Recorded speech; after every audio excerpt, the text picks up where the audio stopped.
Бізде мынандай аталы сөз бар. Ат жақсысы көрмеде, жігіт жақсысы түрмеде дейді. Өр мінезді, рухты, намысты небір қазақтың керемет жігіттері түрмені мекендеп отыр. Ал бұрын қазақ халқында мүлде абақты түрме деген атауымен болмаған. Біз темір тор салмай-ақ бір ауыз сөзбен тәртіп орнатқан ел едік. Кісіні қамайтын емес, ұятқа тоқтайтын қоғам едік. Өйткені заң жүректе, шешім сөзде еді. Адам өліміне алып келетін қылмыстың өзі құн төлеумен, яғни ердің құны екі ауыз сөзбен, билердің келісімімен, бітімгершілікпен шешім тауып отырған. Бір бітім талай дауды шешкен. Қазақтың ең сорақы абақтысы бұл қазақ үйдің ішінде ала жіпке орау болған.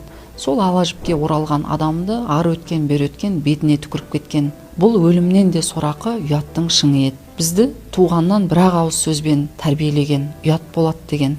Бір ауыз сөз мың құлыптан мықты болған. Қазақтың өмірлік ұстанымы малым жанымның садақасы, жаным арымның садақасы деген ар ұят ең жоғары биікте болған. Дәл осындай ұлы елдің ұрпағы бүгінде кімге айналдық? Штрафбатта қылмыскерлердің ортасында соғысқан қазақтың қызы жайлы білесіздер ме? Ол Халида Есенқұлқызы Маманова.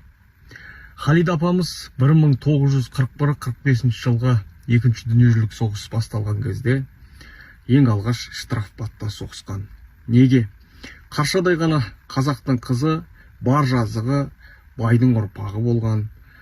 Маманқұт деп аталған бүкіл Жетісу өлкесіне, қазақ даласына мәшһүр болған Маманның ұрпағы болған.